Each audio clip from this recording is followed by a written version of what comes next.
Something that I really appreciate about Peloton is that it works on any schedule. So if you're new to cycling, they have the 10 minutes, they have 15 minutes. So do what you can. Do not compare yourself to others.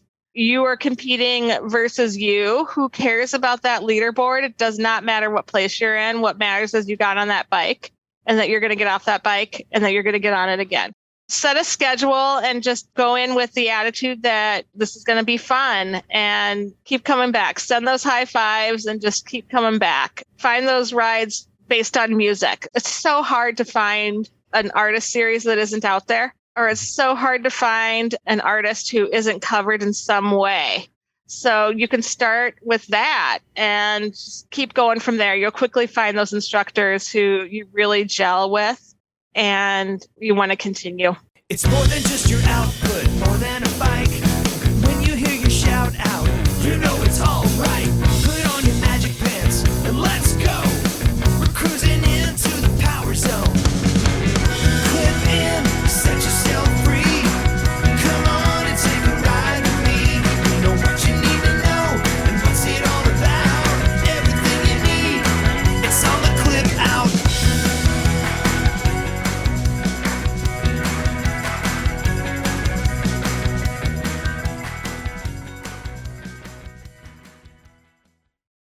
Welcome to the Clip Out Podcast, episode 262. This is Crystal O'Keefe. And this is Tom O'Keefe. Hi. Hi. How are you feeling? Well, I'm feeling much better than I was on Thursday. Yes. But I am really sad that I am not on a beach right now. I am sad you're not on a beach as well. I ruined our Hawaii trip. You did not ruin our Hawaii trip. I did. I did ruin our Hawaii trip. For people that maybe didn't see the post in the Clip Out group, Crystal got COVID and she got it 24 hours before we were supposed to leave for Hawaii. Good times. I'm so sad. So, this episode should have been recorded on our fancy pants headsets while sitting by the pool. But that was the plan. That was the plan. And instead, we're still in a basement in Missouri. So, sad trombone. It's Missouri, so it's probably like sad accordion, sad. I don't know. Washboard and spoons. I don't know what we play here. But that being said, I'm not in a hospital on a ventilator. Precisely. So like you had a pretty mild case thanks to being vaxxed and boosted. Yeah. And so big fans of that. Yes, absolutely we are. So we made a new vacation plan. Luckily, we bought the insurance, so hopefully this insurance company is reputable, and we'll be getting a sizable check in the mail soon to cover all the money we lost. Travel agent was like, wow, that's never happened before. Yeah. Never seen one of those get paid out. Yeah. Like no one's made a claim. Right. Hasn't needed to be paid out. Yeah. So hopefully that... crossing fingers. Yeah, so we sent them the official COVID test showing she was positive, and... now we wait with bated breath. We do. First world problems. Our trip to Hawaii has been scuttled. Yeah, it could be so much worse. Yes, absolutely. So also, just some house cleaning stuff. We should probably talk about a new thing we're launching. Yeah. So we know some people get frustrated when we have ads on the show. So we will now have an ad-free version of the show for people. Now you'll have to pay a little bit for it. Yeah. Not much. No. $5. $5. $5 a month. Gets you out of all the ads. All of them. And it's just that simple. And you'll get a special private feed just for you. Mm-hmm. And let me stress it, just for you. Yeah, don't be passing it around. It's not a joint at a Grateful Dead concert. Or my ex-wife. What? But if nobody wanted that. No, apparently. You are wrong. So you can find that at patreon.com/The Clip Out. Are you sure? I almost said the other podcast. So do you know which podcast you're recording right now? Luckily I'm looking at a big neon sign that says The Clip Out. I mean, you still almost said the other one. I did because we say it on there all the time, but we've never said it over. So I got to get adjusted. I know. patreon.com/theclipout, $5 a month. And there's another tier for $10. You'll get the of course the ad-free one, because it'd be weird to not include that. Yeah. And but you'll also, if you are so inclined, we will record bonus episodes from time to time, whether that would be breaking news. Oftentimes, you know how it is. We record on a Wednesday and an instructor gets pregnant on a Thursday. and then we don't talk about it for a week, so we can hop on and talk about things like that. You're gonna get our unfiltered version of how we feel about things. You can get Crystal recording fresh off the Rona, but you can't get Rona through a podcast yet. So you'll be safe. Yeah, and we'll have a special Facebook group just for people that sign up at that level. So just little perks like that, if that sort of thing interests you. And of course, it all goes to fund the stuff around here. This microphone, if you're watching on the YouTube, it's not. Right here, it's like $600, and we got 2 of them. Yeah, it's so not cheap. Yeah, and we've really put a lot of money back into it. So we have production company we do a lot with a production company, and we have a whole bunch of help. That's how I'm still being able to do it after 5 years and, multitasking. So gone are the days where I am editing all night. I don't do that anymore. Yes. And thankfully. we don't have our interns doing it. They really just couldn't keep up anymore with their own schedules. Sure. Like not a reflection on their quality. They were amazing. Yeah. Amazing. But it was just too hard. So we had to put a lot of resources into that. And if you listen to any other indie podcasts out there, like, the audio can get a little wonky, am I right? Yeah. So it's like, I feel like we're pretty top tier in how we sound. Yeah. So it's, it sounds like it's recorded by grown-ups and things like that. So it's like a lot, that's not easy to achieve. A lot of work goes into that. So one other thing we should mention is that, we're going to switch the time that we release the podcast starting this week as well. It's going to come out around 6 a.m., 6:30 a.m. Central Time. So it'll be a little bit later than people are used to. We hope you stick around. We hope you still download us. But it's just a necessary change. And because right now I have to get up at 3:00 in the morning to do things to the show before it posts. So it's just unsustainable at this point. He gets awfully crabby on Fridays every week. So it kind of takes the fun out of doing the show. So we want to do our best to keep this fun. And that's one of the changes that we need to make to be able to do that. So. Absolutely. So one more time, patreon.com/theclipout is where you can find all that. And you can also just fast forward through those ads. I mean, we hope you listen, but we can't stop you. Yeah. So we're not trying to make you pay for things, which is why we try to put it on the sponsors. Yeah. So anyway, what, pray tell, do you have in store for people this week? Well, John Mills is going to be joining us, and we are going to talk about the CFO switch up. We also have some things to talk about in the business area. Tempo move also. That sounds kind of dirty. Going to talk about your business area. And we have a visit from Dr. Jenn. She talks about how to make time for training for marathons. This particular story, you're going to want to hear it because every mom can relate to this. And you will be stressed hearing this story. And then we also have a whole bunch of updates on instructors. There is so much stuff happening. We've got a lot of news about Peloton also, and there's just a lot going on. So let's get started. Okay, well, before we get to all that, shameless plugs, don't forget we're available on Apple Podcasts, Spotify, Google Podcasts, wherever you find a podcast, you'll find us. While you're there, be sure and follow us so you never miss an episode. Maybe leave a review. That's always helpful. You can find us on Facebook, facebook.com/theclipout. While you're there, like the page, join the group, and of course our YouTube channel, youtube.com/theclipout. Sign up for our newsletter at theclipout.com. And of course, a new shameless plug to shamelessly plug our Patreon, patreon.com/theclipout, where for as little as $5 a month, you can get an ad-free version of this very program. And I should say, all past programs as well. So if you want to listen to old episodes, they are also all there, ready for you, completely ad-free. So I'm about to sign off. Where are you going? I don't know. Do I have the Rona? I don't know. What is happening? Pull it together, Tom. I'm trying. So anyway, there's all the shamelessly pluggingly stuff. Let's dig in, shall we? We shall. Run, lift, and live with John Mills. Joining us once again via the magic of ZoomTube, it's John Mills from Run, Lift, and Live. Hey, John, how's it going? Hi. Is it going? It's happening. Bringing the Going energy and That's the Grandpa right. Shark shirt. I approve. It's back. It's That's back. right. Back. I always like do the Zoom thing, after I've got my hair cut, because it looks like I have a hairline. Like it actually looks like, I'm like, we're supposed to be talking, and I'm going, that really looks like a hairline. That guy's good. No, I'm trying to figure out. Are you looking for your hairline? Yeah, Tom? I'm like, when I cut my hairline, I just have less hair. I don't understand. That doesn't seem My fair. barber is a miracle worker. His hair is a little darker, I will say. And denser. And denser. He has got more of it. I meant that by darker. I was trying to. He's got more hair, honey. His hairs are closer together. Yes. I.e., he has some.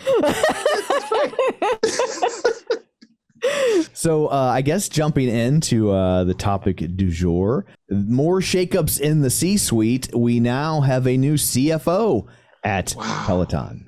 React. Yeah. Well, you guys always, we've known this for a year or so. I was a big fan of Jill Woodward. Yeah. Because she always made me feel comfortable. Every time she talked, it seemed like she was like the adult in the room that knew kind of everything. And she spoke in a way that kind of made me feel comfortable.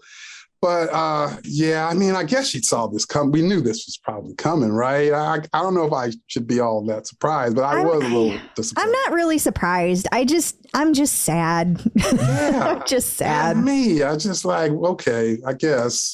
I mean, But, really, the only person in the management team that's still there is, a couple: Tom Cortese, Hisao, Kushi. But I mean, it's getting pretty slim pickings, Right.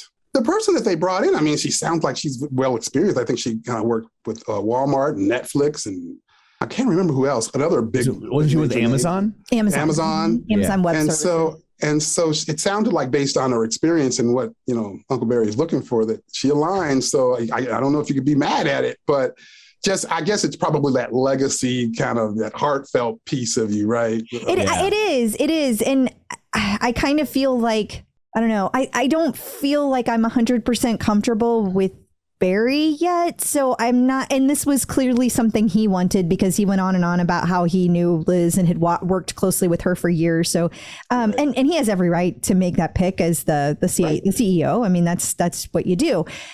So again, not surprising, but I'm not 100% on board with him yet. So I'm not 100% on board with this. And I will say, yes, Jill always made us feel comfortable, but maybe that was a bad thing. We just didn't know it. I mean, based on what some of the numbers ended up being, maybe we were a little too comfortable. There are more important things than our company. Yeah. That's what you get. That's what I get from the people in my group too. They're like, but John, look, the company was here, now it's here. And then, the CEO and CFO, right? That's who you should be looking at, right? And they're like placing all these logical, conclusions to the whole thing. And I don't know, I'm just being illogical and speaking from my heart. And I hear you. I don't know, but I'm a little disappointed, but understanding. I get it. Yeah. And I know they said she stepped down, but I think we all know that's not true. And I hate that too. I know it's just kind of the game in these situations. Yeah, she'll be fine. Yes. Oh yeah, she'll be good. She'll be all right. She sold how many shares when it was like $120? Yeah. I think she's all right. Yeah, exactly. She'll be fine. And I know that, but I still feel bad for her. And that's the world you live in. It is. If you're gonna play at that level, things can change fast, and that's why you make the big bucks, and hopefully you save some of them. And I'm sure she did. She's a CFO, so if she didn't save any, then she didn't deserve to be a CFO. That's true. Good riddance, right? That's true. That is for sure. I just want to say too that like all these financial types out there who send me messages and tell me like, oh, you don't have a right to be upset. They're just trying to fix the company, Crystal. Well, listen, I do have a right to be upset because I didn't care about just the financials. Like they don't get it. This was not just a company to me. They're never Right. going to understand that. This is about more. And so yeah, I get for the shareholder side of things, that's something you want to see. I mean, I hope it works out the way they have planned, but I see nothing yet to say that it will. So hopefully that's all going to be for the best. But yeah, I'm entitled to my feelings about this. So it's also frustrating because there's a mentality with the people that are really into the financial end of things, and that's all they care about, right? Like they follow Peloton because they follow the financial world. They don't follow Peloton because they follow Peloton, and that's fine. But but there's this mentality with that group where it's just like, well, you accidentally built this cute little thing. We'll take it from here. Yes. That is exactly the arrogance that drives me crazy. Because you know what? There's a whole lot of other companies out there that had all these people that are just like, I'm so awesome when they send these messages. And there's a lot of companies also not doing well. It's not just Peloton. So yeah, a lot of arrogance floating around. A lot of arrogance. I think that's like an interesting thing about Peloton for me is that, I had made investments before this, and then I had, products that I was passionate about, and they probably should have always overlapped, but they generally didn't, right? It was like, I'm investing here because, there are other financial reasons for it, and I'm passionate about this, and I'm doing this because it's part of my life. It just didn't, and this was one of those scenarios where it did. It overlapped, and so. Yeah, there are people now that I had grown to be fans of them as people. Like it wasn't about really Peloton, and it wasn't about my investment, and so there's this odd overlap. Sure. So that you have to have a logical mindset as it relates to the financials, but then you have an emotional aspect of it too, and that didn't mix before. This is one of the. And the financial people listening to this right now are probably screaming at their iPhones because they're just like, John, you can't do that. Yeah, what are you doing? Like that's. But the thing is, you can and you should. I'm not saying that you should pour everything you have into those. That's not a good idea. Let me be very clear. But like, if you have disposable discretionary income, then that is the kind of thing that you should put some of your money into, because it's those passion projects. That's how companies that seem unlikely get off the ground. And we shouldn't ignore those altogether because they don't make sense on paper. Because sometimes some things that don't make sense on paper still turn out to be amazing. And I still think there's a place for that for Peloton. I just have no idea how we get there anymore because everything is completely confusing at this point. It's all upside down. We're in the underground of Stranger Things. We're in the upside down. We're in bizarro world. That's right. Well, for whatever it's worth, it does seem like stock types liked it because Citibank is still, what did they say, in the bull camp. They appear to be like the only one though, so I don't know that you can say stock types like it, because I only included this because I thought it was interesting. Is Citi the same? No, Citi and Chase are two different companies. Yeah. So Chase has the Sapphire thing that they do, but Citi is separate from that, and they are the only ones that I saw that were like still saying we're positive. But I also want to point out, and Tom, you had it up on the screen before, and we didn't actually say it. For all of the money saving that this is going to do, that CFOs, bringing in a new CFO is going to be so awesome. It's like $1 million base salary. That's not exactly cheap. So I'm just throwing that out there. That's not, that's not nothing. That's not nothing. Yeah. From a company that's hurting and had to get rid of all these people.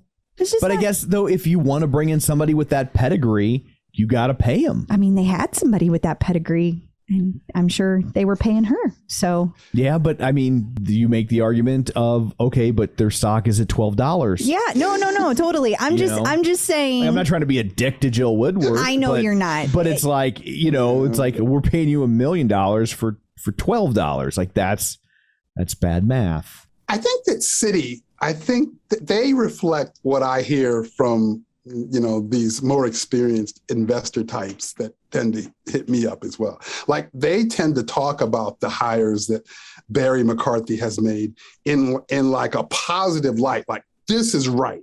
Yeah. This is good. The This financial makes people sense. love Barry, and they love all the shit he does. Yeah, they Clearly. tend to like these moves he's making, and I'm not as as advanced in all of that. But with the things that I hear, they tend to align with this city kind of statement. So yeah, no, I agree, John. Okay. That's the same thing I hear too. I don't know what that tells us long term, but that is what I notice. The financial folks think it's all good. I mean, that's how you sum it But up. then again, they probably thought it was all good last year too. So I don't know. I don't know. The thing that confuses me is the financial folks seem to really like this, but not enough to get the stock above $12 though. Right? There's that. It's like if there are a lot of factors for that. If you like it so much, why don't you marry it? The Beyonce scenario. Yeah, exactly. We're gonna coin that. That's right. So, speaking of Beyonce, that was a multi-year deal, and we haven't heard any more from her. Well, we did. Yeah, it was the second year this year. Yeah, what did she just do? I don't remember anything. It was 2 years in a row. They had the big Beyonce thing. They had a bunch of classes. I thought it was longer than 2 years. Well, I think it was 3, but we just had 4 months ago, they did the second part of it. Oh, so there could be a third part. I should pay attention more, I guess. Yeah, you should actually too, be part of the podcast, guys.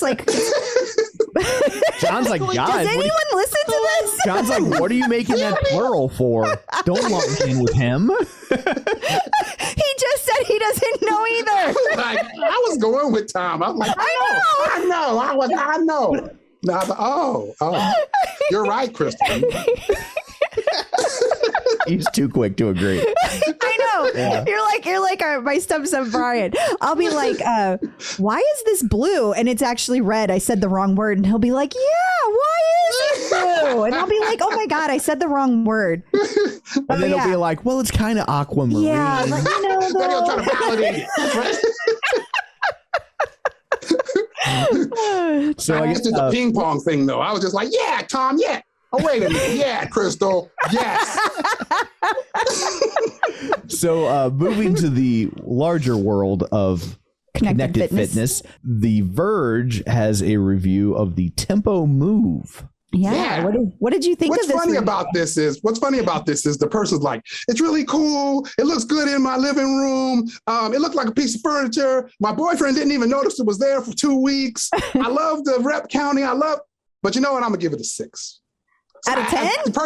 The person completely confused me with the 6, but dang. But they seem to like review? it until the 6. They seem to like it until the 6. Yeah, I don't know, but well, what was interesting to me is just the fact that they talked about training for strength particular to sports disciplines like golf or tennis or running. That was the interesting part, which made me go, wait a minute, I know Tonal's doing that, right? For golf. And so now I'm going like, oh, is this about to be like a thing? All these I think it is, because Tonal actually does that with a lot of things. They have a whole Strength for Runners program, and they have a whole program called Better Bike and Treadmill, and then they have Better Bike and Tread too.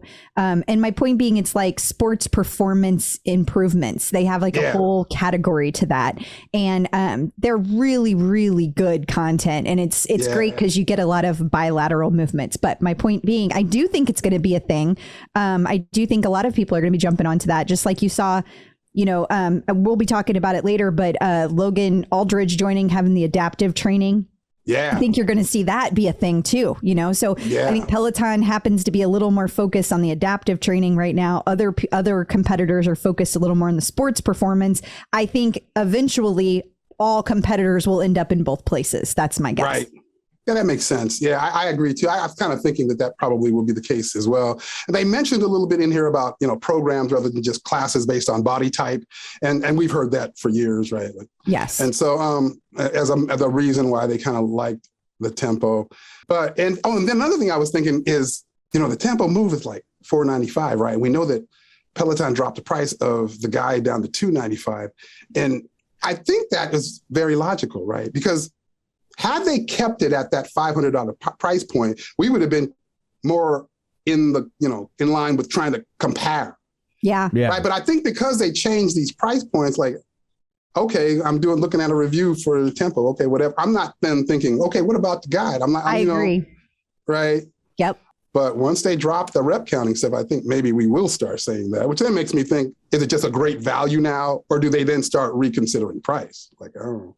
I don't know that they can. I mean, obviously they can go up on price. We've seen that. But I just think that I don't know that that's their goal, at least in the short term. I think they want to make the barrier to getting the guide low. I think that their goal is to pump as many of them into the marketplace as possible right now. I think they want to see people ending up with their whole at-home fitness be through Peloton. Right. I agree. That I definitely agree with that assessment. I think we're going to see. I don't think we're going to see that price go up.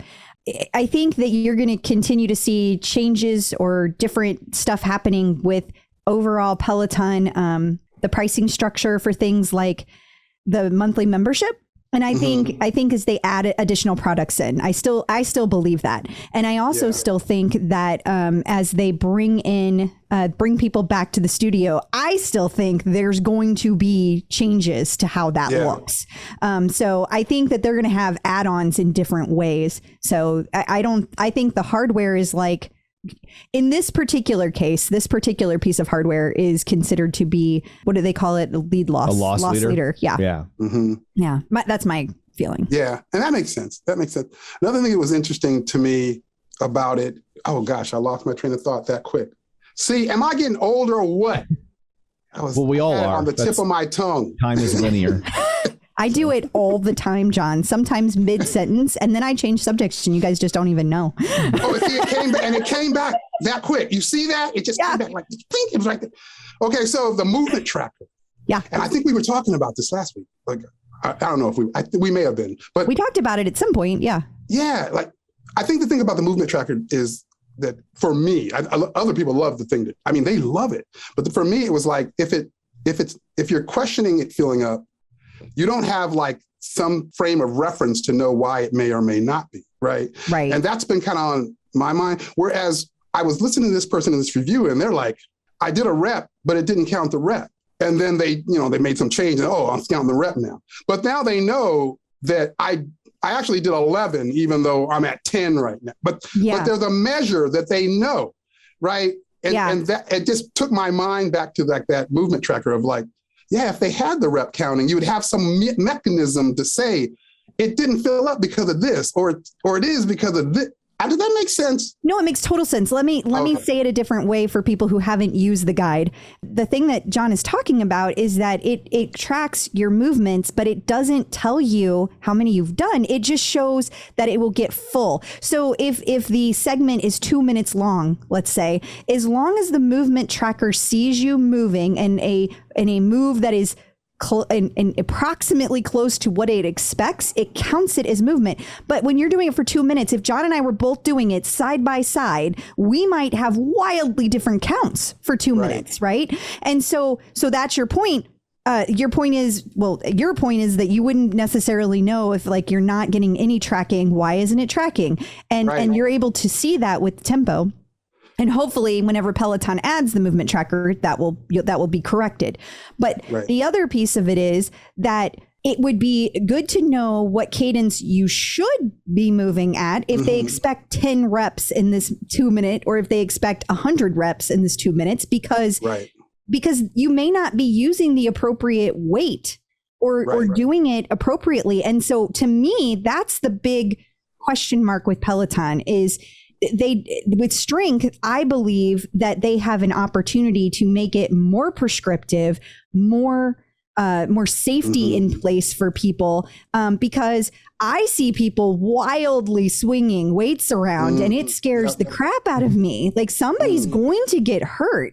And so probably their flat screen. Yeah. It's going to go flying. I mean, it's not everything is momentum. And I feel like there's a lot of momentum happening because people are new to strength training and there's not something telling people slow down. Well, weight training, I should know. You could get injured very easily out of form. You absolutely can. That is so true. You do too much swinging and you hurt your back. You'll learn. You will. Yeah. Eventually, they will learn. We don't want another treadmill situation. Yes. We don't want any injuries. You're right. But that's my point, though, also, in that I hear a lot of people, I called for support or I returned my guide, which takes me back to that whole idea of aligning rep counting. And to your point about cadence or more information about what they should be doing, I think it would have a positive effect on those things. Right. I definitely agree with that. Definitely. Yeah.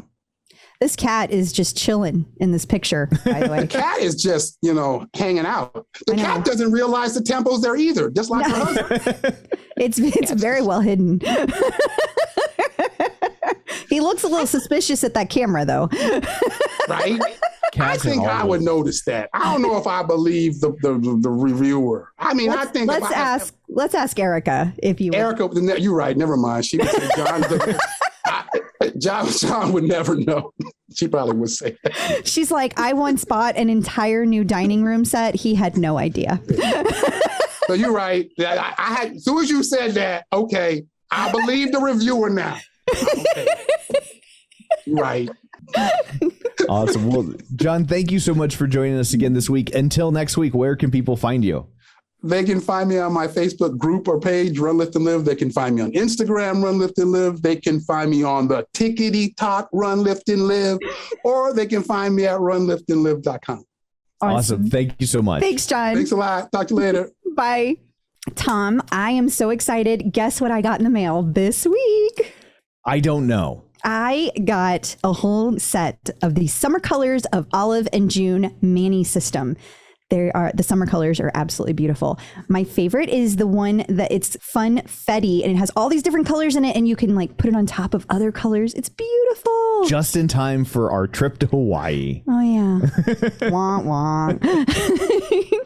But the best part about Olive in June is that it lasts for 7 days. It won't last till our next trip, but that's months away at this point now, sadly. We can only expect so much. Yes. But once we're on the trip, it'll last the entire trip. And it won't chip. That's right. That's right. It's awesome. You get all the tools with the Mani system. You get one to help with your cuticles. You get a Poppy that is a patented brush to help you put it on. And you get a cleanup brush, everything you need to do your own nails at home and do them well.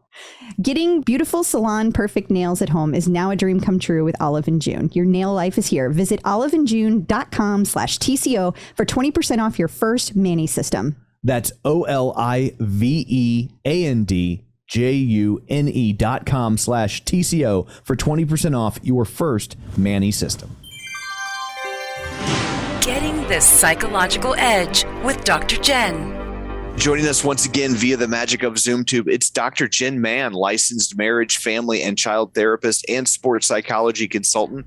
She also has a wonderful app called No More Diets that you should check out. It's Dr. Jenn. Hello. Hello. Hello. I'm glad to see you again, first of all. So hello. Hello. And I'm just glad to not be running with me right now and sweating. Tom, I have to tell you, your wife is amazing. Last Saturday, we did a 45-minute run. I think it was it with Olivia? Yes. It was Olivia. Yes. We did a 45-minute run with Olivia. And runs with Olivia are no joke. Then your wife went and did another 45-minute run. After I got off it, I was on the floor with Chelsea stretching and pigeon, doing my pigeon thing. And I got a text from her 45 minutes later with her second 45-minute run class. I was like, you are a champion. I'm just so impressed with you. Thank you. Thank you so much. It's just because I'm able to go slow for a really long time. So I don't know how impressive it is. You know what? The mental stamina alone is impressive, much less the physical stamina to go an hour and a half doing something that kind of monotonous and demanding is amazing. Well, thank you. I really appreciate that. Impressive. It also works really well with this next question because Vanessa Favell Seitz is struggling with time. And specifically, she's working full time. She's a single mom. So I think she might be from the UK. She has 4 kids aged 13 to 19, trying to take care of a home and trying to train for a marathon. Oh my God. I know. I am so stressed for Vanessa. Me too. Like, I think I need a Valium just thinking about her. This is a lot. I mean, 4 kids, single mom, marathon, any one of those alone is a lot. Yes. So look, I think, first of all, she doesn't say the ages of her kids, but I think, first of all, you want to assess, is this the right time in your life to train for a marathon? They're 13 to 19, she said. So, but she's British, so those are metric numbers, right? Yeah. Isn't that how that works? So they're really older. So Right. I take it back. Look, I think the fact that they are teenagers and up is good, because that means that when she does her long run, they can be at a friend's house, they can entertain themselves, they have more autonomy, they don't need her constantly watching over her. I think that, look, training for a marathon is incredibly grueling. I did one in 99. I did not have children at the time. I was not married at the time. Like, all my time to myself to use it as I please. And it was still grueling and difficult. So I think that one of the things you want to do is to think of your marathon training time as self-care time and time for yourself. I think you also have to make sure that you're not burning yourself out, and really kind of making sure that you're getting enough sleep, that you're eating enough food, that you are having some balance in your life, that you're also spending time with friends, that you are doing things that feed your soul as well. I think that getting your kids on board in support of your marathon training is going to be crucial for you to actually make it to the end of your training. And that's a difficult task. But if you have kids who are going, we're so proud of you, Mom. Like, you go do it. You go run. Like, don't worry, we'll take care of breakfast. I think that explaining to them why this is meaningful to you, why this is a goal, why you want to do it, will help for them to get on board. And it's also, look, it's achieving such an incredibly difficult goal is a really great role model for them. And there may be times when you feel like, I don't know if I can keep going. And those are a moment where you can then also reflect on, well, my kids know I'm doing this, and I told them I was going to do this. And sometimes that will give you the extra oomph you need to kind of keep on your training. I also think that really sitting down, looking at your calendar, looking at your kids' calendars, and figuring out your time management is going to be key. Because you are someone with 4 kids, a full-time job, being a single mom, training for a marathon, you don't have a minute to spare. So you are probably going to have to really calendar out and schedule out every minute of your day. Even if it's like, okay, free time, self-care time, just so that you actually have the time to take care of all of the tasks that you're taking on. But look, I'm super impressed, and I really want to hear about it after she completes her marathon. I hope that she will write on the clip out and we'll let you know how it goes, because that would be really amazing.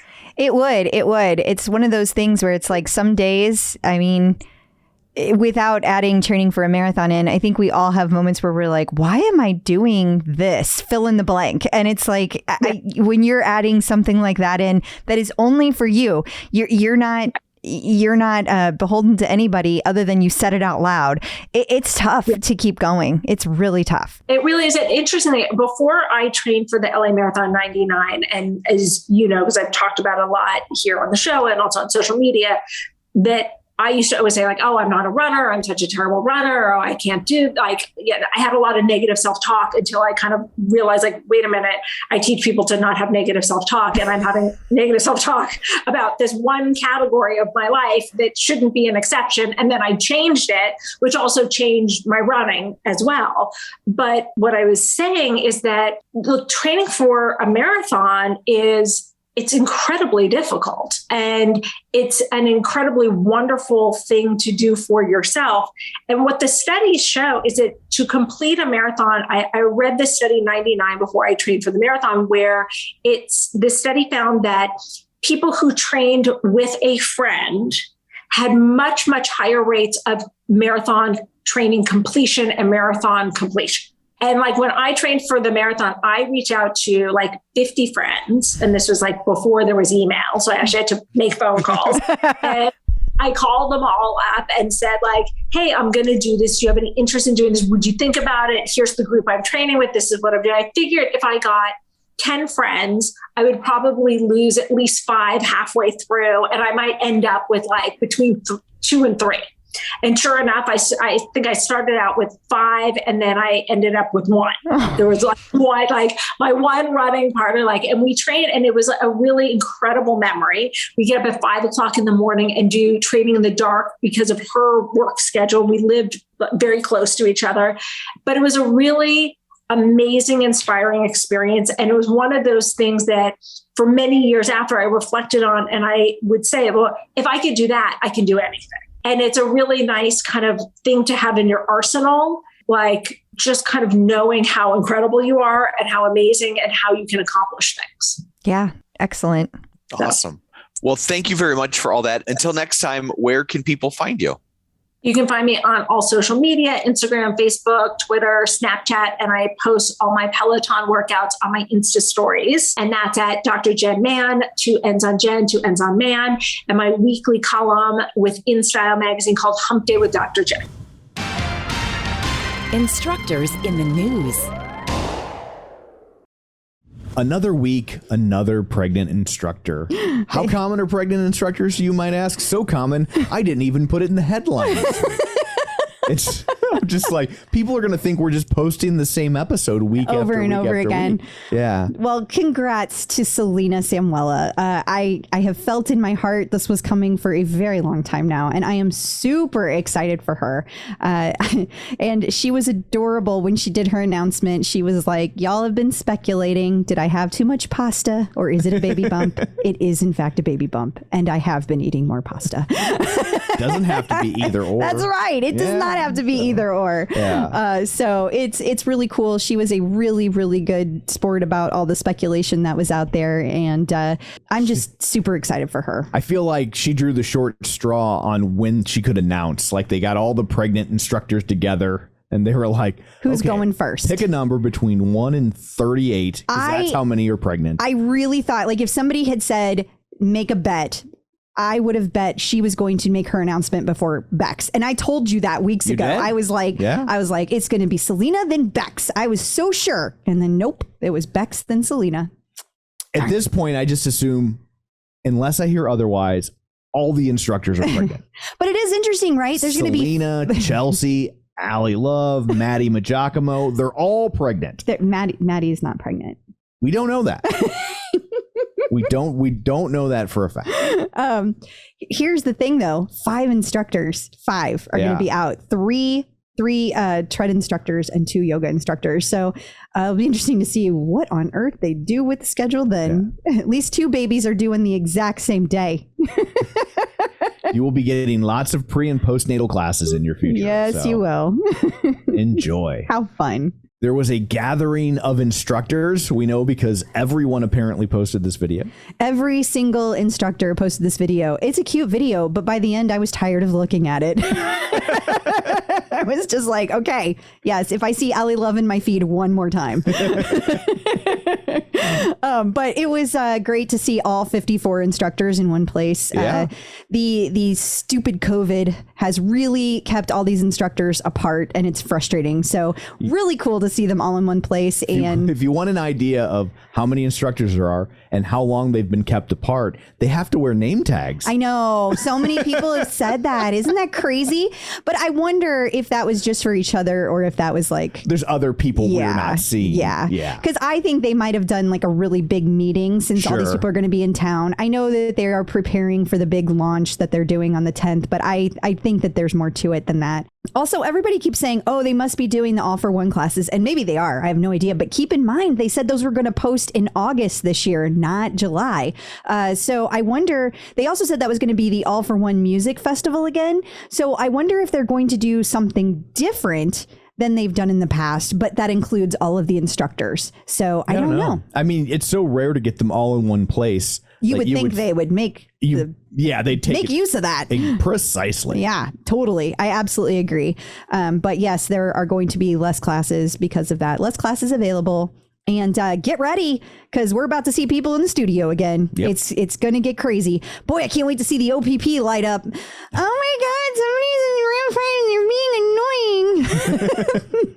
annoying. We get to watch that every day. Yeah. So that'll be fun. So Kendall Toole was on the Today Show. She was, and she did an entire studio tour for Carson Daly. Wow, he's looking different these days.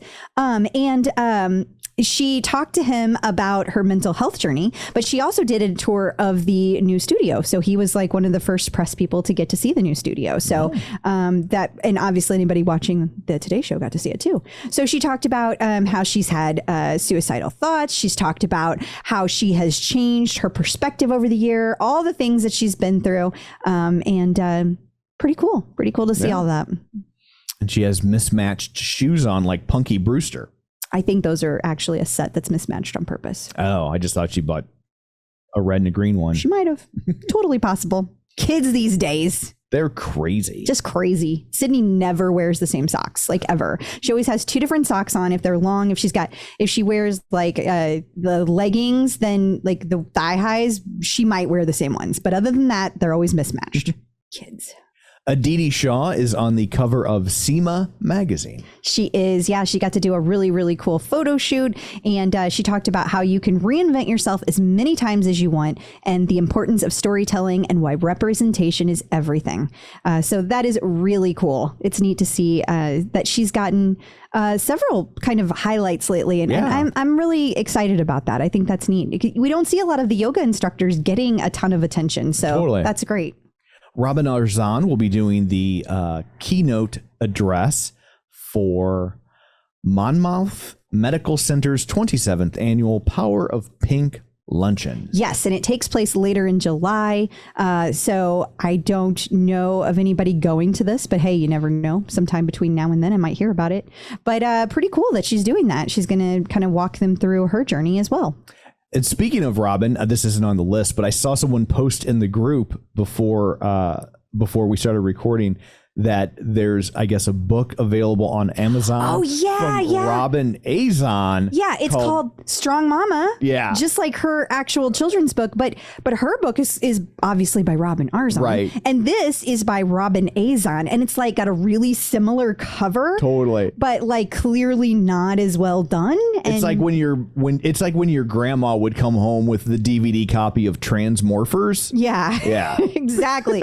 Yeah, it looks super, super suspect. So spread the word. No one buy that book. Let's make sure they're buying the right book and get the credit to Robin. Now I feel silly. I bought a copy of Speech by Dunte. So color me red. Hopefully that doesn't happen. Probably if Robin Arzon moves copies, I promise you it will happen. Yeah, that's fair. That's icky. People are icky. Yes. Christine Derrick-Olay was on the Committed podcast with Joe Piazza, talking about her love story. Yeah. She details a portion of her love story that is kind of similar to that article that came out a few weeks ago. So you can, if you didn't get a chance to read that, but you want to hear the story, you can totally tune in here and get that information. It's about 50 minutes long. The Peloton blog had a post welcoming Logan Aldridge to the family. Yeah, and this was actually put out, I'm not sure of when it exactly did, because it said he was a consultant and he was going to be a future instructor. But I thought since he was officially doing classes now, we should revisit this and talk about the fact that there's a whole collection. So yeah, it's a whole new collection. So far, there are 6 classes. We've got standing full body, seated full body, and then there's some other ones that are down below: standing adaptive warm up, seated adaptive full body. I think I already said that. Whoa, why are you zooming in like crazy? I'm trying to zoom out and it's not working. Oh my gosh. I think that's all I got of the image. I think okay. You clipped it. Well, there's 6 classes, so definitely check them out. I think it's interesting. Absolutely. And then also he had a virtual community event that happened shortly before we recorded this. Yeah, it was moderated by Allie Love, and people were able to register and ask questions ahead of time, but you also could join the chat and ask questions in real time. Can I just say that Logan just is a real joy? He lost his arm at the age of 13 in a boating accident, and he became a public speaker at the age of 14. Wow. And he was like traveling around to the country motivating adult business folks. Like, isn't that just kind of crazy to think about? Totally. I say that because he's so well spoken, and I think that's because he's had so much experience. Sure. Yeah. He's very young, like in the grand scheme of things, but he's been doing this for a long time. Anyway, one of the questions he was asked is, why Peloton? Why now? And he was talking about because it is the largest fitness platform on the planet, and that he felt like it was a good time to take adaptations that people may not know about and put them out there in a forum where people could find them easily, because people who do need to take the opportunity to make adaptations may not know the steps they need to take. They may not even know where to go searching for it. And so he wants to be part of the solution and getting it in front of people. So I think that's really cool. That's awesome. Yeah, a lot of good information in there. If you didn't get to hear it, the link is still out there, so you can still go listen to the replay. And while we're talking about Logan, Market Realist had an article. It's interesting. The headline is, new Peloton instructor Logan Aldridge finds power in his mantra, "It's just an arm." But the URL is, how did Logan Aldridge lose his arm? Oh. So someone's working the SEO there. Yeah, they are. Yeah. Yeah, they are. But let's talk about how that occurred. Yeah. And here's the other interesting thing. That is his mantra. He says that all the time. But, the Peloton community, being what they are, they have already created a fan group for him called Just an Arm Crew. I mean, of course they did. Of course they did. So a lot of people out there in that I would have crew. went with Logan's Army. What? I mean, I know. I didn't see it coming. Yeah. I didn't see it coming. Yeah. But yeah, and he talked a lot today about how he just keeps it in perspective. And I think this article says that as well. That's why it's his mantra. And I think that's a very, very healthy perspective to have. Absolutely. Absolutely. Matty Maggiacomo has a new episode of Out Loud on his IG Live. Yeah, Thursday, June 9th, he's going live with Jessica Darrow. So she films as the voice of Luisa from the Disney movie Encanto. How cool is that? Yeah, absolutely. Yeah, she's a queer Latina and mental health advocate, and she embraces the importance of being a role model for the Latinx and LGBTQIA community. Perfect. Matty, you're awesome. Olivia Amato has partnered with LTK. I say that like I know what that is. So apparently it's some kind of linking service that allows her to share her fashion finds. And then so like she can post, hey, I have these shoes, because she always wears those really high platform shoes everywhere. Yes. And she can share those. Like, here's what I'm wearing, so that if people want to emulate her style, they can. She had quite a few things out there. There were lots of other posts that went with this. I just only did this one. I just thought it was interesting because people are always talking about how she is so fashion forward. So I think it's I guess fascinating to me that somebody found a way to capitalize on that so specifically. It's such a specific thing. So. I should do that with my nerd shirts. You should. Yeah. Post where you got them. Yes. We can make that our first Patreon exclusive. No. I think it's what the public wants. Got to give the people what they want, honey. We'll have them vote, honey. Okay. Peloton in the news. So Peloton is inviting members back into the studio, not just the press, but actual people who give them money. Yeah, they sent out invites to select members. No, that does not mean influencers. It means I have no idea. It's some kind of random thing. People from all over the country here in the US and in the UK were invited. There does not appear to be any rhyme or reason to who they are choosing or why. And you are selected by getting the email. You fill out the Google form and then you submit your entry. Then they decide if you're actually going to come. So who knows who will actually get in. And then some people are just like posting this stupid Google form everywhere. So let's say they invited 1,000 people. Let's just say that. Okay. So now that people are posting it everywhere, we have like 15,000 people to choose from. I don't think Peloton will figure out what's going on. Oh, no. I mean, we sent out invites to 1,000 people. How did we get 15,000 responses? What? I guess we must have sent it out to 15,000 people and we forgot. I mean, but all they're doing is watering down the ability for people to go. Because, like, let's just say Peloton's like, oh, well, we're going to choose 1,000 people. We don't care who those 1,000 are. Let's just say they're going to do that. Well, now your chances just got smaller because everyone posted it everywhere. Because math. Yeah. So don't do that, guys. You're not helping yourself. You're not. It's all going to be open to everybody sometime in the future. Not only are you not helping yourself, you're making it harder for people that it was intended for. Yeah, exactly. So this will be every Friday through June and July. And then they said that it will open up to the general public later this summer. I assume that means August because it went all the way through July, the different options. So we will see.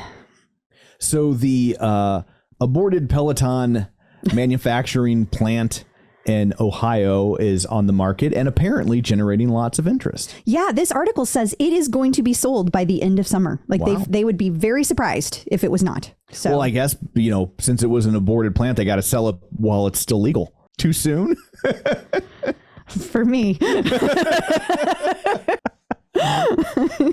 But it's pivoting. It's nice that where are we going? I'm scared. No, it's nice that it's generating interest, and maybe they won't take quite the bath on it people thought that they were going to. Well, and they were saying during the last earnings call at Peloton that when this sold, it was going to go a long way towards that profitability that they're trying to achieve in 2023. So everybody cross your fingers because we really need profitability so all the financial people can back off and we can just go back to having fun. That new CFO is like, get this off the books. Yeah, I bet every day. He's like, did we sell it? Kate Winnick, Senior Director of Social Media at Peloton, was on the Social Pros podcast. You would think Social Pros podcast would have a more inviting website. It really is atrocious. It really. Was this designed in GeoCities? What is happening? Well, now? it's on Libsyn's platform, so maybe this is a Libsyn thing. That could be. I don't know, but oof, it's not pretty. Yeah. But anyway, so it sounds like a really interesting discussion, though, about what Peloton has done to continue to engage and connect with their audience. Absolutely. And while we're discussing podcasts, the podcast Speaking Human featured Peloton on an episode entitled The Ride and Fall of Peloton. You see what they did there? They did. Yeah. So this is an interesting one. It's not fun to listen to. I got to be honest. It's 20 minutes long. How do they get it all in 20 minutes? That's a lot of story to tell in 20 minutes. It is. Sports Illustrated spotlighted the best personal training apps of 2022. And of course, Peloton made the list for best for fitness classes.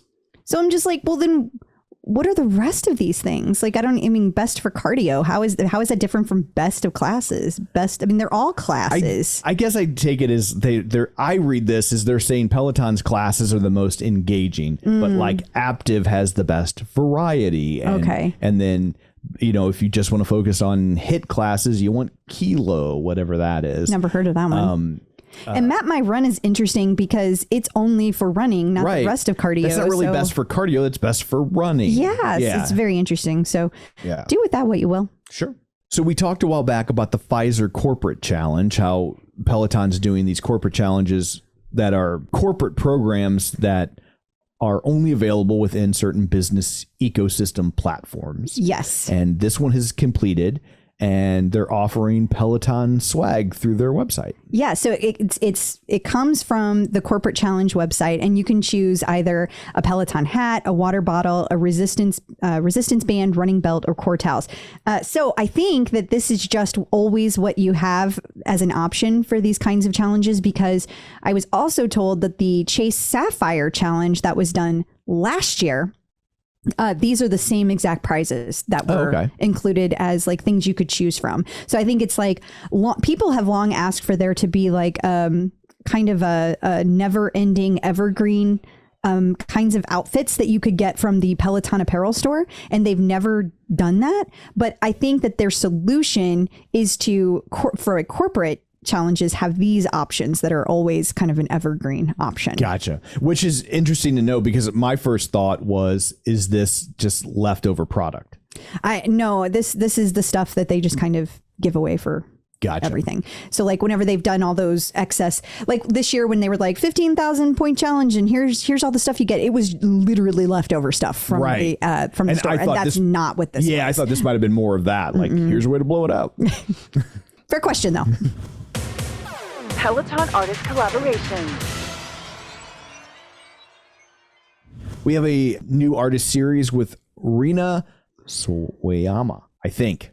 Sawayama. It's fun to type. I'll tell you that. It has so many letters, it's like in a row. Every other letter's an A. Yeah. You're like Sawayama. I feel Canadian. A? Yeah. So, I know nothing about this artist because we're old. Precisely. Yeah. But apparently she is on a quest to turn every genre of music into a dance floor banger. And so far she's succeeding. And the classes started on June 8th. It's all pop. That I know. Okay. Well, if you say so. Yeah. There's 3 different classes that you can take: 10-minute warm-up ride, 30-minute yoga flow, and a 30-minute ride with Kendall. I'm curious if anybody gets a chance to take those. I probably won't because I haven't been doing much of the biking or yoga lately. Gotcha. But who knows? I might get a chance to. The Cookout. Joining us once again via the magic of ZoomTube from MetPro, here to answer all of your nutritional questions, it is Angelo. Hello. Hi. Hey guys, thanks for having me back. Thanks for being back. Karen Smith has an interesting question. She says that she currently lives with an exchange student in her house who is a vegetarian. Now, Karen thought this was going to be great because she thought, oh, healthy food. Turns out the exchange student is picky, and now Karen has put on 7 pounds and she's having trouble getting back to her healthy eating. Oh, no. Oh, Karen. It's like, turns out while fried okra is technically vegetarian. Right. Well, and that is the deal. And so vegetarian is absolutely, undisputedly a super healthy way to eat. But it is not something you can do casually. People that just do it casually and like, well, I'll wake up tomorrow and I'll figure out how to be a vegetarian one meal at a time. That doesn't work so well. It is becoming easier. I will admit it is becoming easier.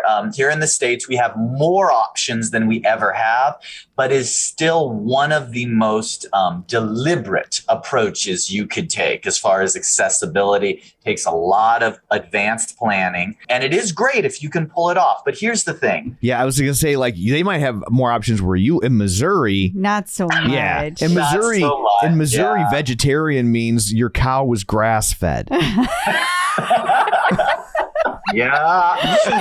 hear that too. I get it. I get it. If you're lucky, you might get one of those burgers, a Beyond Burger. Yeah. That maybe. So there's a lot of moving parts here. We could take this in a number of different directions. So the joke is, French fries and beer is vegetarian, right? So we can't automatically equate vegetarianism with weight loss. Now, when people are eating a lot of fruits and vegetables, the side effect of that is almost always it's replacing a higher calorie option. Therefore, it's not the vegetarian nature of the foods, it's the low calorie content of the foods that does often result in weight loss when we talk about vegetarianism. Now, on the flip side to that, and the counter argument is simply this: when we overconsume carbs, that can lead to weight gain.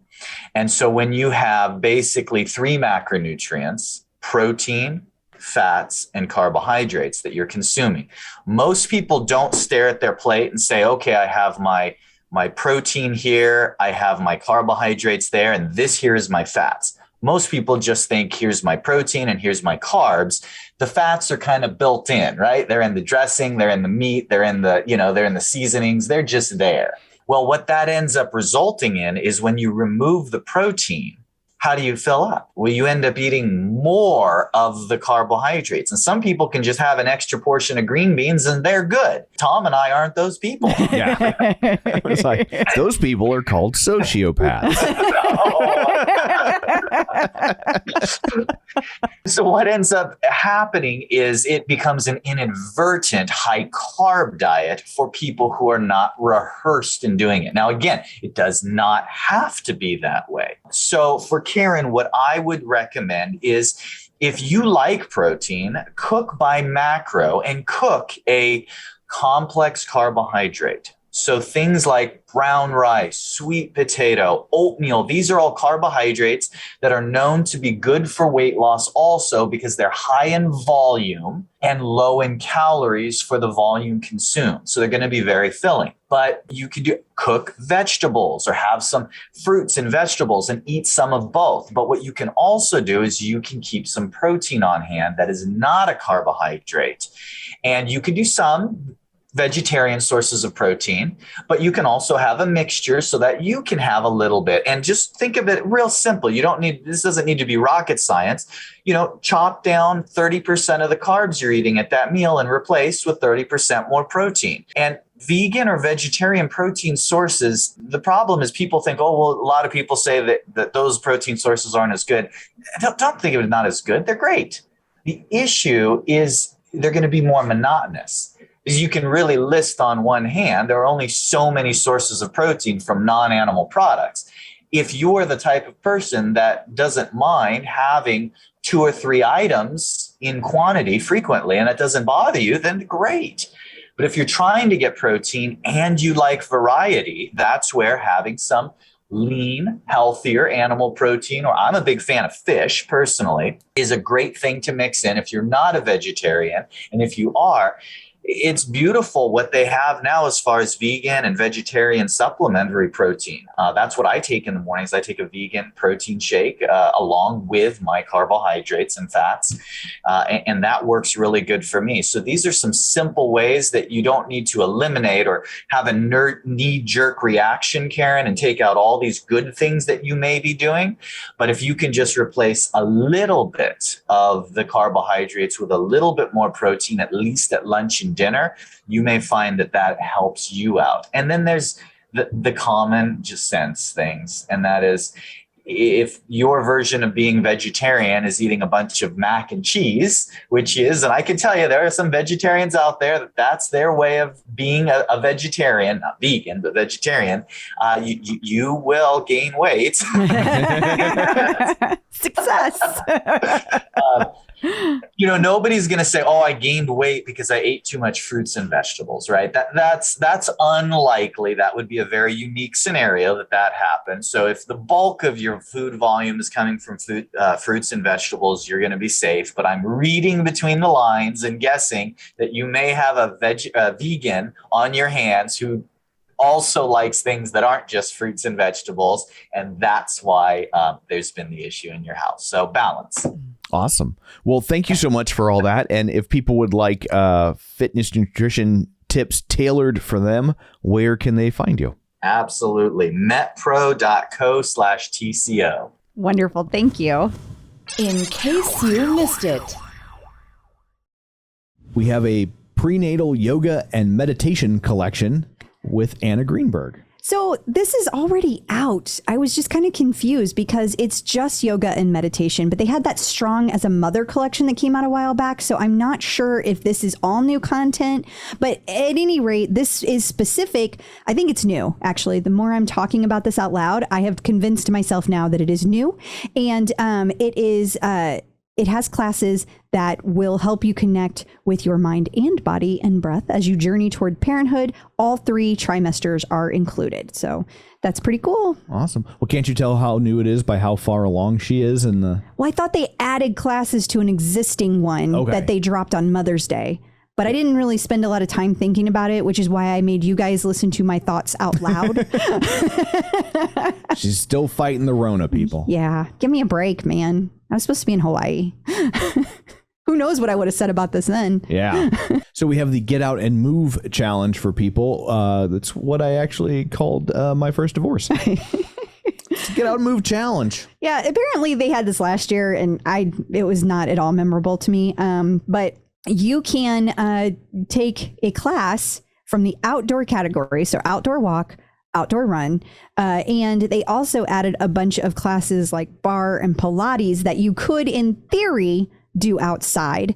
There's 24 in the collection, and you can get a badge for doing, I think it's 24 of them in the next month. I think it's just this month. Maybe it's 6 weeks. I was to say, if you scroll, maybe it'll tell us.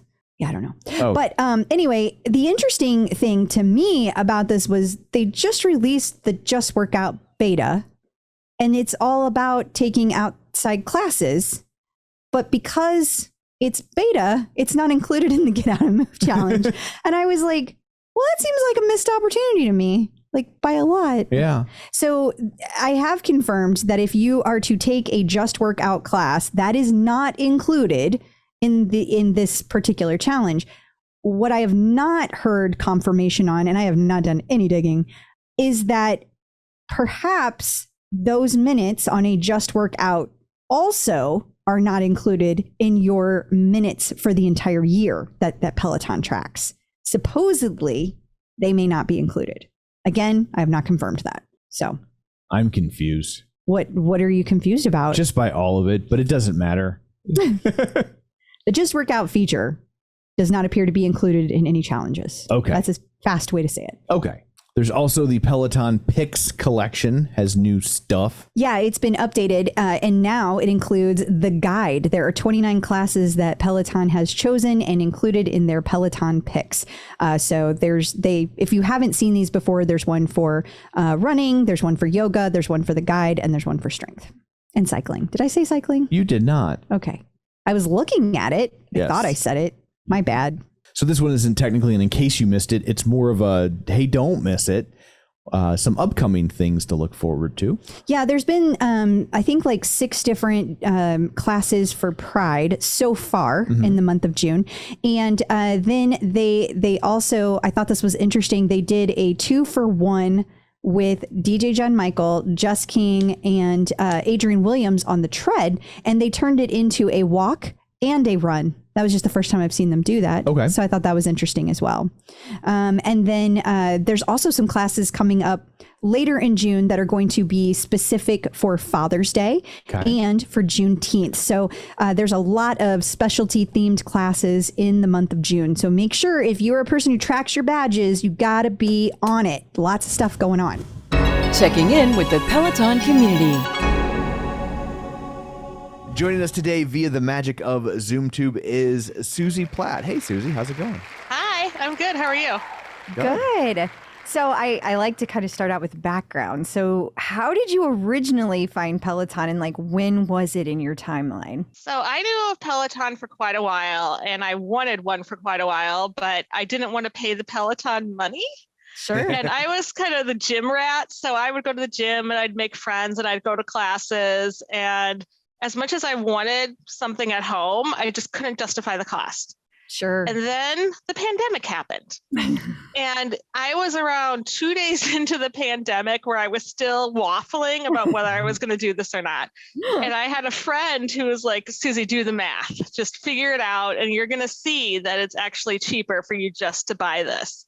Absolutely. And that's what I needed to hear. Like, he was the one person who said exactly what I needed. I did the math and he was right.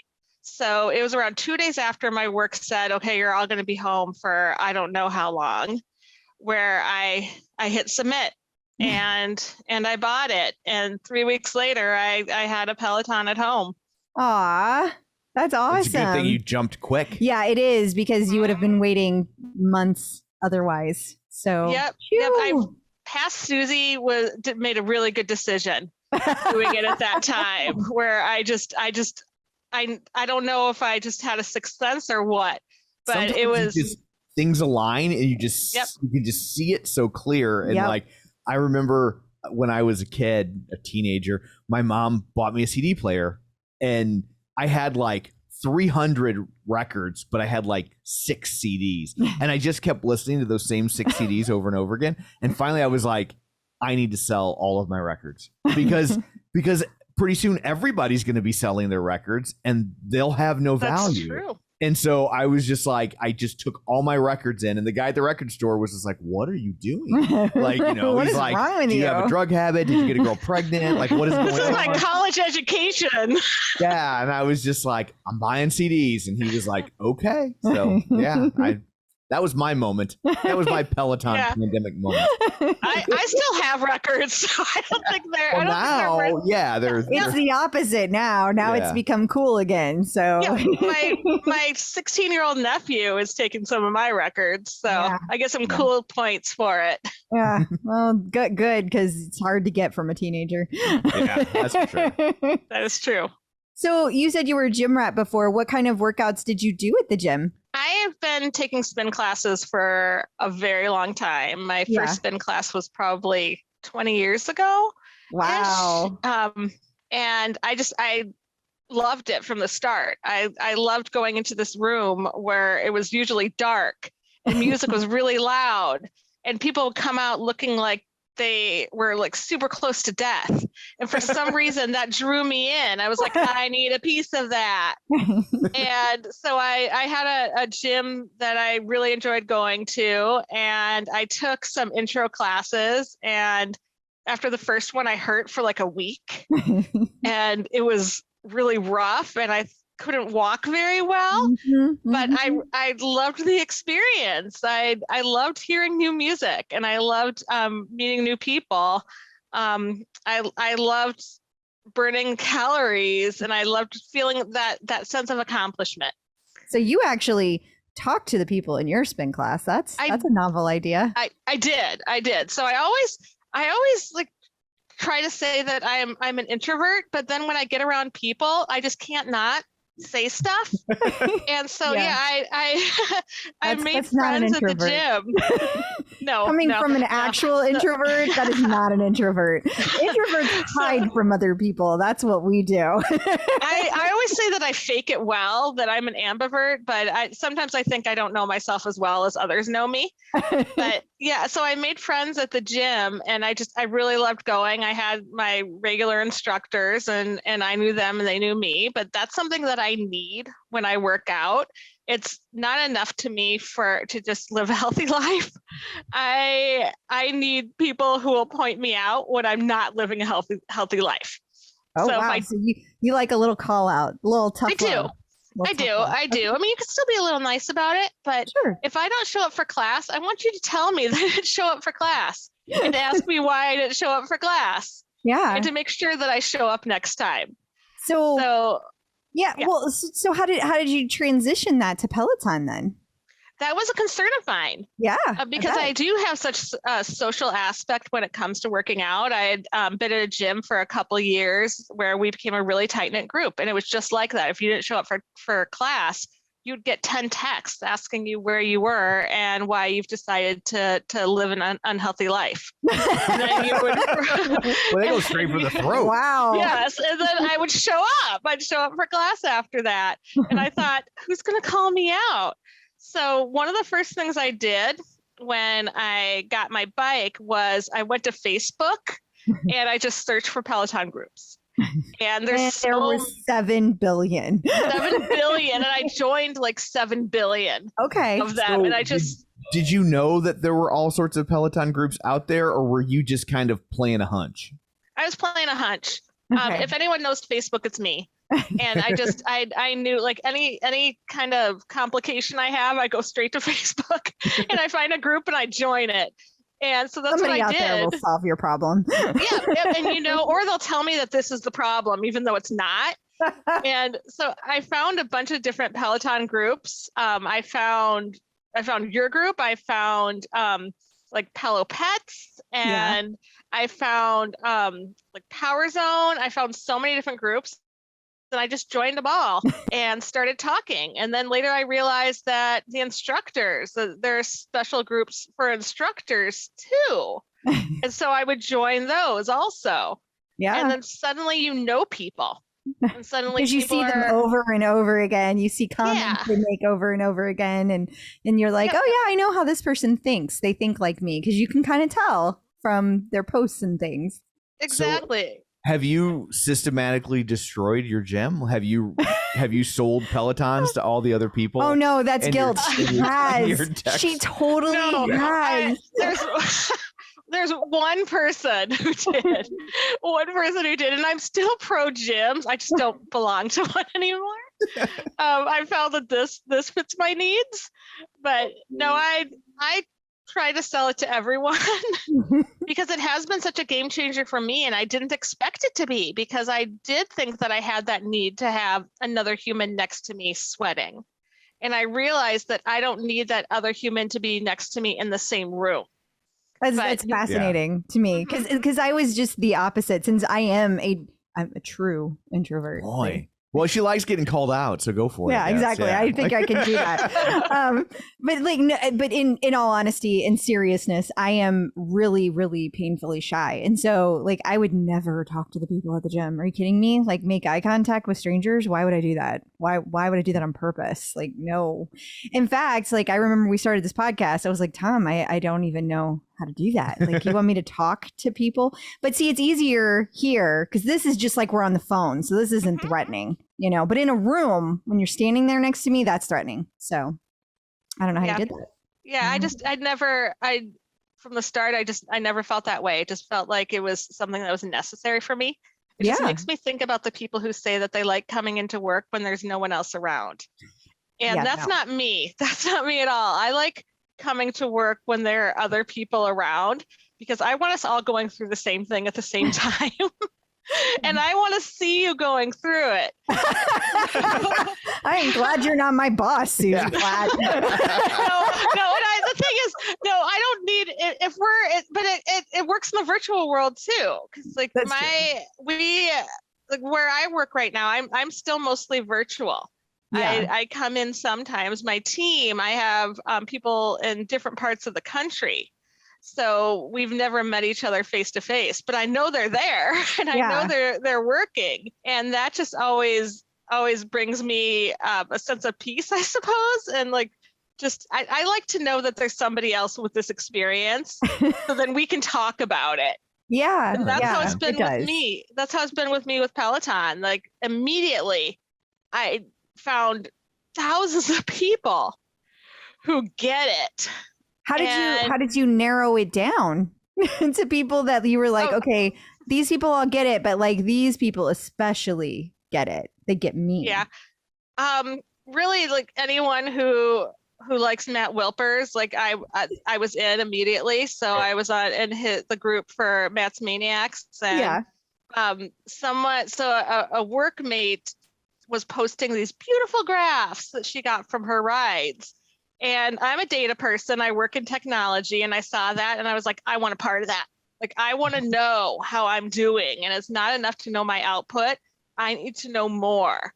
And so she introduced me to Power Zone, which introduced me to Matt. And once you're part of the Power Zone Pact, you have thousands of people who are there to cheer you on. And another group that I was part of where I immediately found people who I really had something in common with was Pello Pets. I have a dog. Her name is Coda. I'm surprised that it's taken me this long to mention her.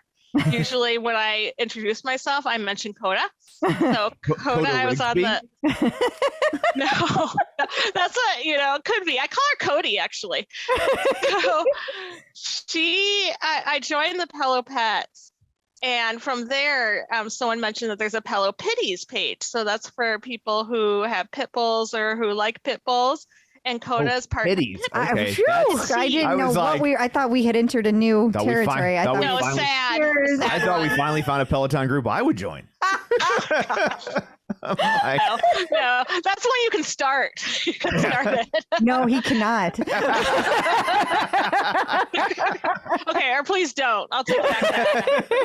There is a positive Peloton group. So Pelopitties, Pitties.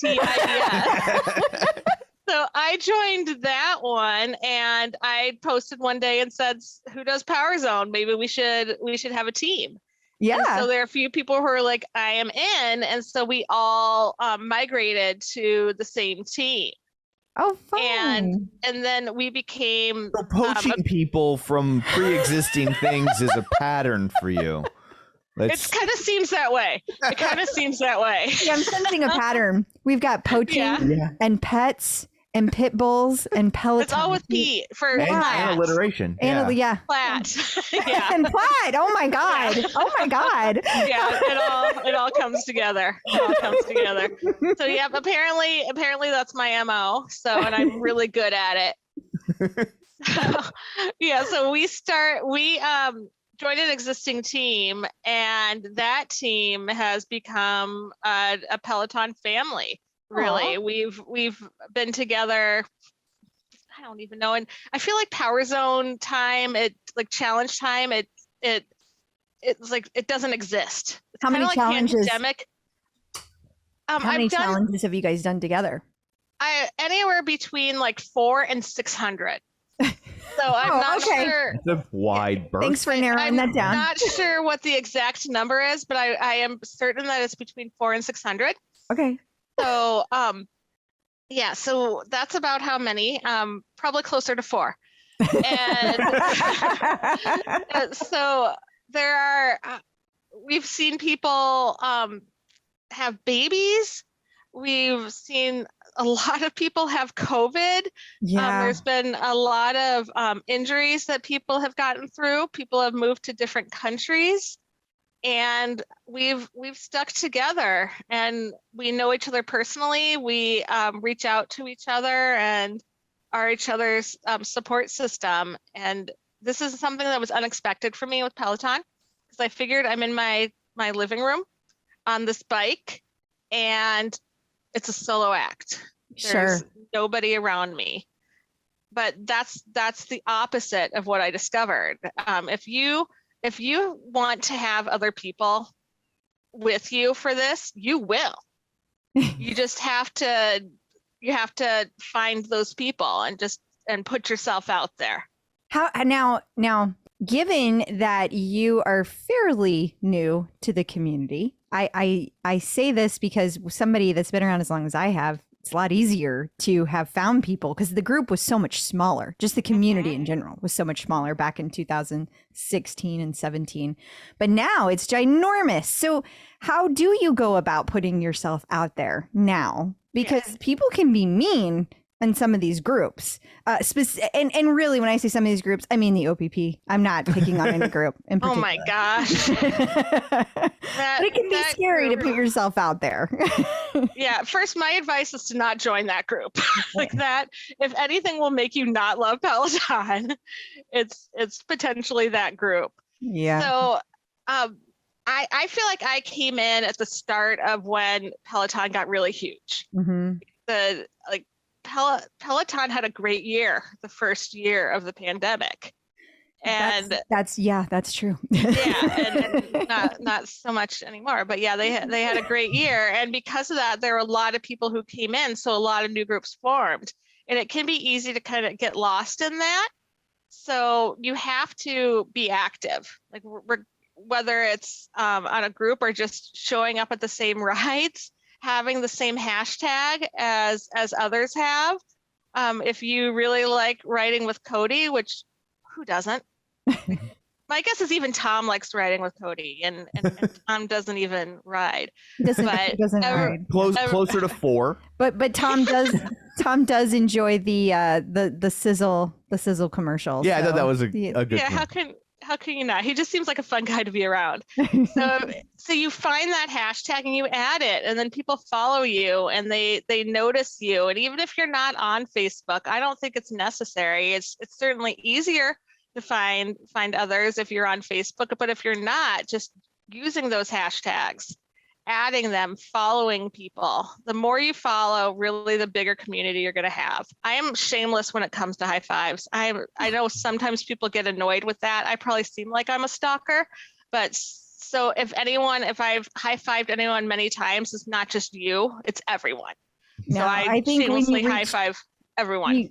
Here's how you reach stalker level. If somebody has blocked you on all forms of social media and you continue to high five them, you have reached stalker level. That is, that's my definition. Okay, then you're good. You're good. Yeah, not there, not there. But I will high five you, and part of it is because sometimes I just need the extra high fives. Sure. So you reap what you sow.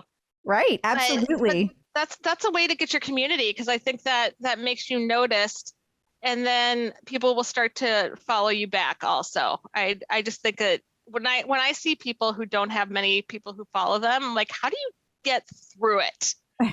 You just like enjoy the exercise or what? I don't quite understand it. So I like to have the people who I high five. I like to have the people I follow, and I will follow everybody. So do you always take live rides, or do the classes that you're taking, like you guys have set times to take them together, or how does that work for you? I do both. I mostly do the on-demand rides. Uh-huh. So one of my Pello Pitties friends, Pitties friends, who we are on the same Power Zone team, we meet every morning and ride together, except for Saturdays. But we plan the day before. We say, this is what we're going to do. Sometimes the morning of, and then we ride together. We would post it for the team and let them know. We always, for our Power Zone rides, we did Monday, Wednesdays, and Fridays. Everyone on the team knew that's when we were riding, and they were always welcome to come. That's awesome. The more people you follow, the more likely you're going to have people you know on the ride. And sorry, go ahead. I feel like I'm at that point where no matter, I could ride at 2:00 in the morning, and chances are there's someone who I know who lives in England who is riding at the same time. I agree. And that is like literally, it does not matter what time I'm taking a class or what class I take, I get at least a high five from somebody, whether I know them or not. Sometimes it's just like, hey, there's somebody out there taking a class at the same time as me, and people will high five. And I do the same. It is nice to have that support. Somebody's doing the same thing you are at that very moment. And it just feels like, okay, I'm not alone. Like it's just a really nice feeling.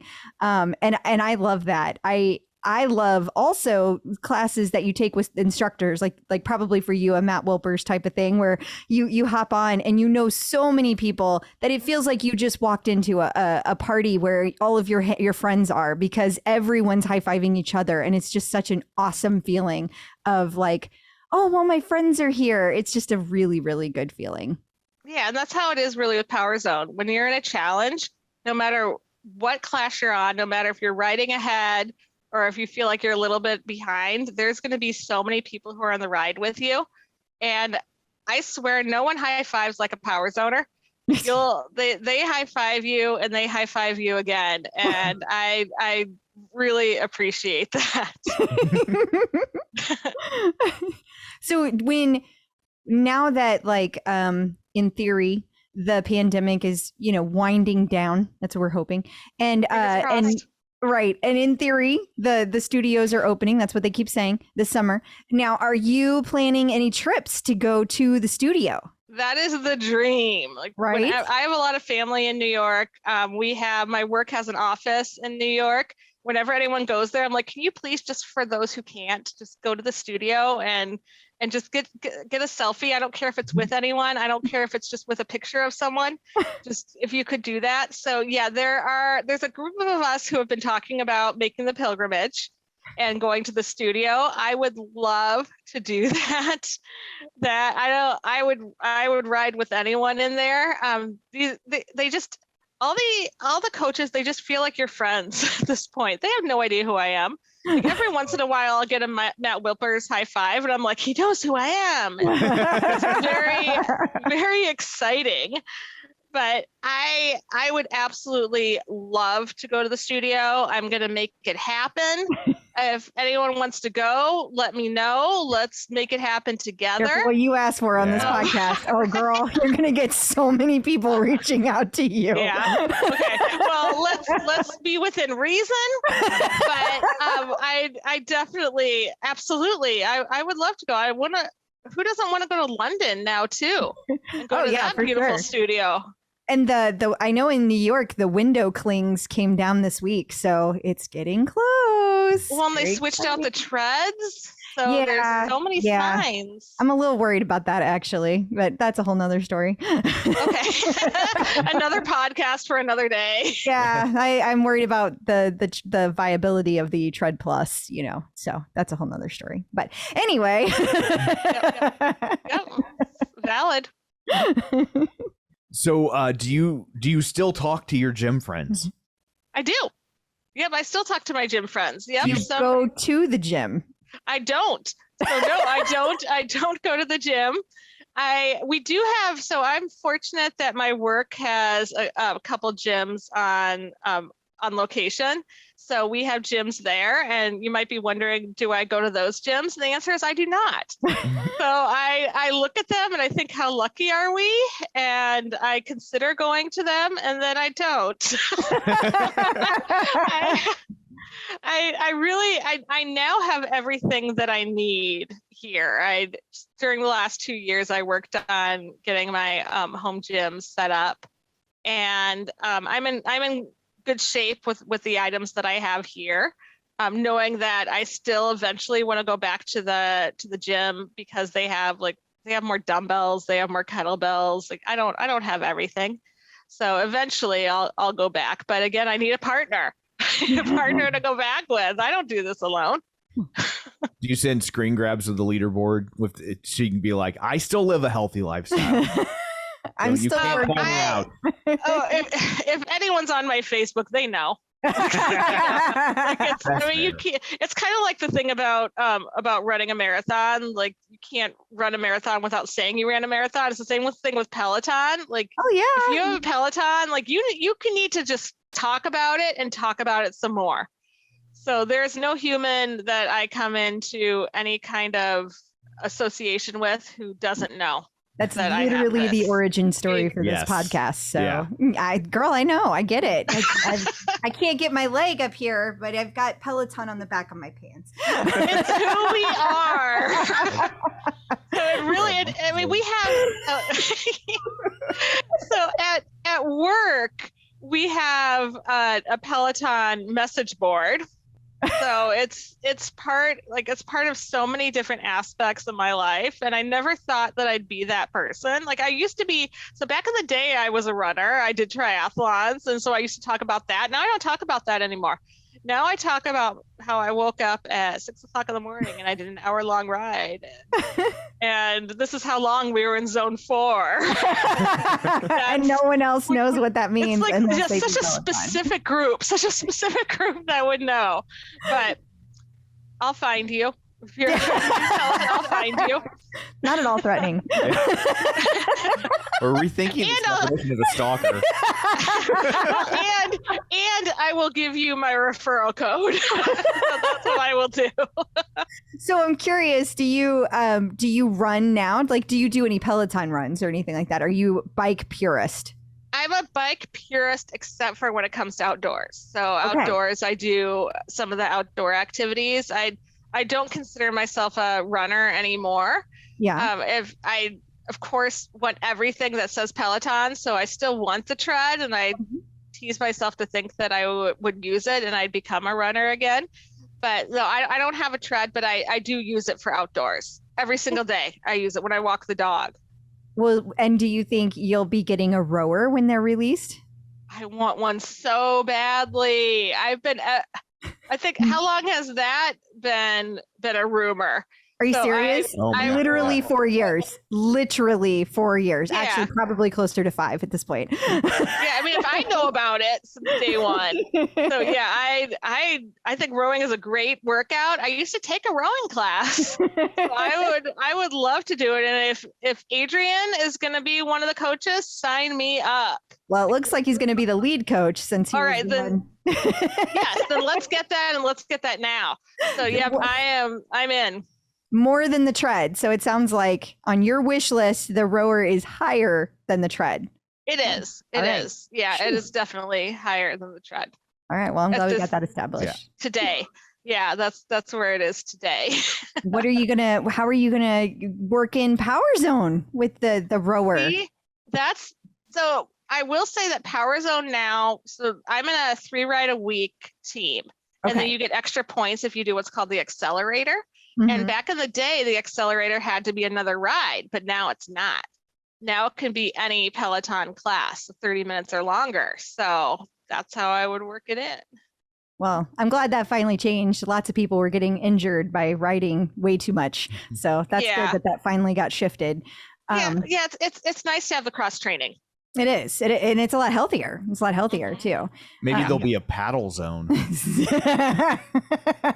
sounds a good kind of dirty idea. now that I say it out loud. That's why I had to pause for a minute. Yeah. She was like, wait, is this a Tom joke? Yeah. Is it okay if I laugh here?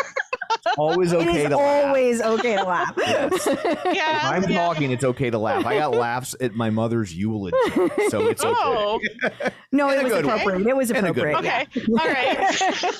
He can't not make jokes, no Yeah. matter how serious the situation. That's just who I he is. appreciate that. I appreciate that. Yeah. I don't think that we've mentioned yet your leaderboard name so that you can have even more people follow you, Susie. Yes, please do. So my leaderboard name is I Am a Rock Star, and I think that you all can figure out why.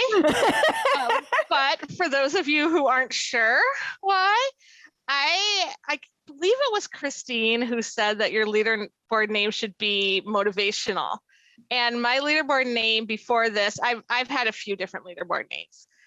It was Susie from MKE, just because that's who I am. I'm Susie. I'm from Milwaukee, and there you go. Okay. But was it motivational? No, it was just factual. And one day, and I wasn't sure what I would change it to, but one day I did her pink ride. It was the second time I had done it. And, people say that they ask for rides where you can get in a good cry. Like this was an ugly cry that I got in during this ride. And she played So What? And it just hit me.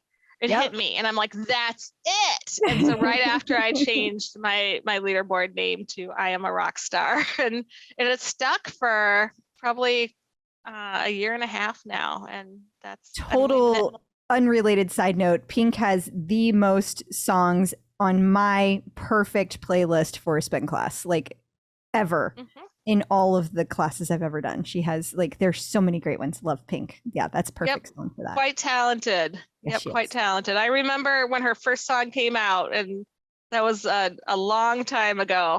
And look at her, still going strong. Keep rocking.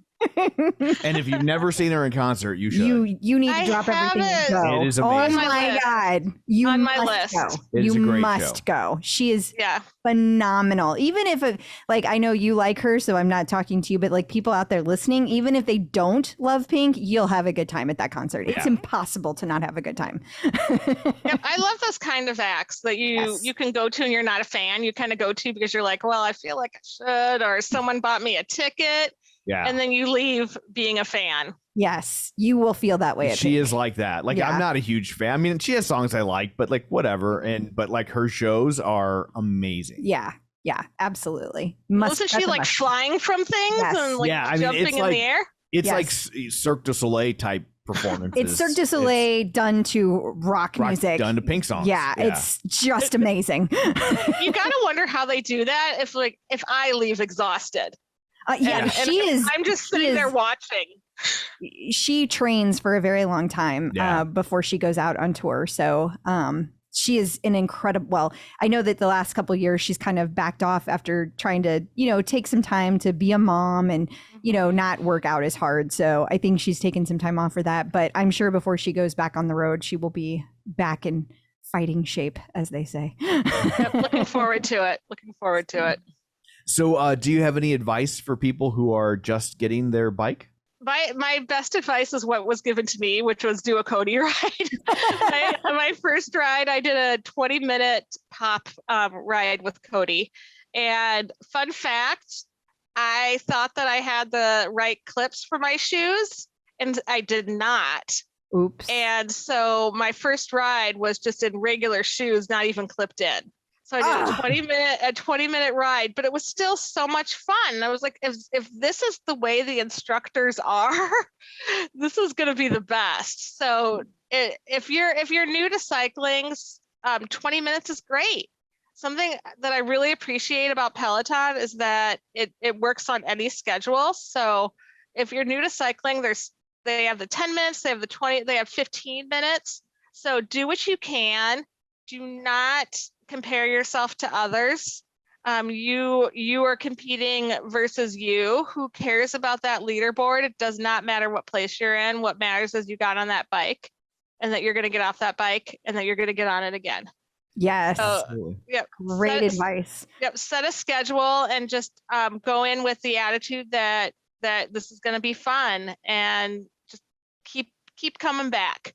Keep coming back. Send those high fives and just keep coming back. Find those rides based on music. Like it's so hard to find an artist series that isn't out there.